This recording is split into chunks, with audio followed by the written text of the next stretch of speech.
Hello बच्चों, last lecture में हम लोगों ने ग्रेविटेशनल पोटेंशियल एनर्जी पढ़ी थी और एक सिस्टम था। उस सिस्टम में 4 बॉडीज़ को हमने असेंबल किया था। उससे पहले हमने ग्रेविटेशनल फील्ड इंटेंसिटी को पढ़ा था। तो ये एक स्टूडेंट ने क्वेश्चन पूछा है, तो उस क्वेश्चन को मैं सॉल्व करवा रहा हूँ। और ये क्वेश्चन जो है ग्रेविटेशनल फील्ड इंटेंसिटी पर बेस्ड है। एज वी नो कि ग्रेविटेशनल फील्ड इंटेंसिटी एक वेक्टर क्वांटिटी होती है, जबकि gravitational potential energy scalar quantity होती है। अब दोनों में अंतर क्या, दोनों के क्वेश्चन को सॉल्व कैसे करना, ये बहुत इंपॉर्टेंट फैक्टर है। कहाँ पर वेक्टर रूल लगाने हैं, कहाँ पर वेक्टर रूल नहीं लगाने हैं।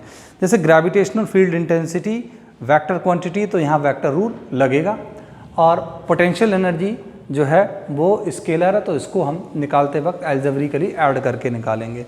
तो दोनों टॉपिक पर एक एक क्वेश्चन कवर करते हैं। पहले हम आज बात करेंगे ग्रेविटेशनल फील्ड इंटेंसिटी पर बेस्ड जो क्वेश्चन है उसको डिस्कस कर लेते हैं। क्वेश्चन क्या है ज़रा देख लेते हैं एक बार। ये एक सिस्टम दिया हुआ है और ये सिस्टम में क्या है देख लेते हैं। ये एक सिस्टम है जिसमें 2 बॉडीज़ हैं और दोनों आइडेंटिकल हैं। M1 का भी मास 9 kg है और M2 का भी मास 9 kg है। दोनों को 3 मीटर डिस्टेंस पर सेपरेटेड कर दिया गया है और ये इसका जो परपेंडिकुलर वाई सेक्टर है उस पर एक पॉइंट P है जिस पर हमें ग्रेविटेशनल फील्ड इंटेंसिटी कैलकुलेट करनी है ड्यू टू बोथ बॉडीज़। अब देखिए यहाँ पर क्या समझना, ध्यान से देखिए। जैसे ये एक बॉडी है और इस बॉडी से इस डिस्टेंस पर अगर कोई पॉइंट हमने अज्यूम किया है तो ग्रेविटेशनल फील्ड इंटेंसिटी का डायरेक्शन क्या होगा, तो ये हमेशा बॉडी की तरफ एक्ट करता है, तो इसका डायरेक्शन इधर होगा। इसको थोड़ी देर के लिए हम E1 मान लेते हैं कि E1 ग्रेविटेशनल फील्ड इंटेंसिटी है M1 बॉडी के लिए। अब जो M2 बॉडी है उसका ग्रेविटेशनल फील्ड इंटेंसिटी का डायरेक्शन क्या होगा, तो वो भी M2 बॉडी की तरफ होगा, क्योंकि ग्रेविटेशनल फील्ड इंटेंसिटी का डायरेक्शन हमेशा बॉडी की तरफ होता है। जैसे फॉर एग्जांपल यहाँ पर थोड़ा समझ लेते हैं। ये आपकी अर्थ हो गई और अर्थ का पूरा मास इसके सेंटर पर एक्ट करता है और यहाँ पर इसकी ग्रेविटेशनल फील्ड इंटेंसिटी जो कि ग्रेविटी के बराबर होती है वो किधर एक्ट करती है, उसके सेंटर की तरफ। तो कोई भी बॉडी हुई उसका ग्रेविटेशनल फील्ड इंटेंसिटी हमेशा उसकी तरफ एक्ट करेगा। तो what is the direction of the gravitational field intensity, it is always act towards the body. तो ये बात हो गई। अब ये यहाँ पर देखिए 2 वेक्टर हैं। अब आपने वेक्टर एनालिसिस ऑलरेडी पढ़ चुके हैं। अब हम इसको सॉल्व करते हैं, देखते हैं क्या मिलता है। एक फ्री बॉडी डायग्राम बना लेते हैं। सबसे पहले फ्री बॉडी डायग्राम में हमने एक पॉइंट अज्यूम किया और एक वेक्टर ये लग रहा है, एक वेक्टर ये लग रहा है। बड़ा सिंपल सा कॉन्सेप्ट है। तीनों आर्म्स आपस में बराबर हैं तो हर एक एंगल भी बराबर होगा, जो कि ये वाला एंगल हो गया 60 डिग्री। ये वाला एंगल मैं थोड़ा बाहर बना देता हूँ, ये 60 डिग्री एंगल है। और ये वाला वेक्टर E1 है, ये वाला वेक्टर E2 है, राइट। तो दोनों का रिजल्टेंट क्या होगा, लॉ ऑफ पैरेललोग्राम से दोनों का रिजल्टेंट इधर लगेगा और इनके बीच का एंगल 60 है, तो ये आ जाएगा E। अब एक और इम्पॉर्टेंट चीज़, इस रिजल्टेंट को निकालने के लिए हम कैसे निकालते हैं, क्या फार्मूला होता है वो भी हम लोग पढ़ चुके हैं। फार्मूला लगेगा यहाँ पर E is equals to E1 square plus E2 square plus 2E1 E2 और एंगल दोनों के बीच में कितना है, वो है 60 डिग्री। तो ये आ जाएगा cos 60 डिग्री, राइट। तो इसका स्क्वायर रूट हो जाएगा। अब यहाँ पर एक चीज़ देखनी है, उसको भी ज़रा ध्यान से देखना है। देखिए ये मास कितना है, 9 kg, ये वाला मास भी 9 kg है। इससे डिस्टेंस कितना है, 3 मीटर। इससे डिस्टेंस कितना है, 3 मीटर।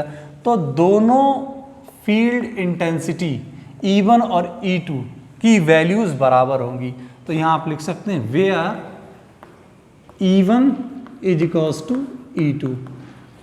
अब बराबर होंगे ये, तो इसको हम देख लेते हैं क्या आएगा। E इज इक्वल्स टू लिख लेते हैं क्या होगा, E1 square plus E1 square plus 2E1 square और cos 60 का वैल्यू 1/2 होगा।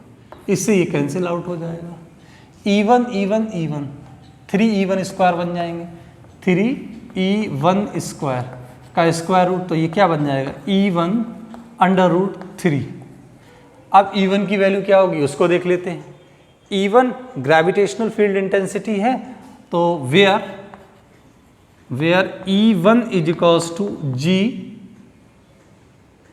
m1 upon R square.